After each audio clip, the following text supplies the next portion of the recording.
familias, nenos, nenas, acabamos a nosa festa cunha canción que quere pintar de verde o noso presente, o noso futuro. Coidemos os nosos ríos, os nosos mares, os nosos bosques, porque só temos un planeta, a terra na que vivimos.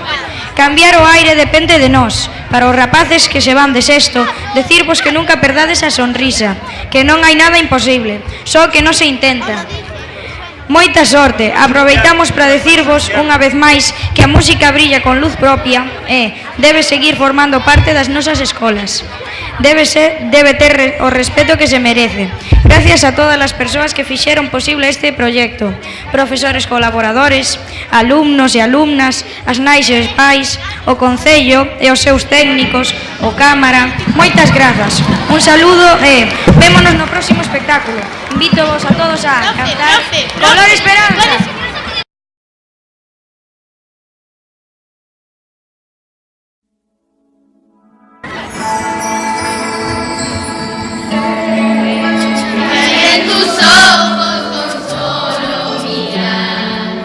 Estás cansado.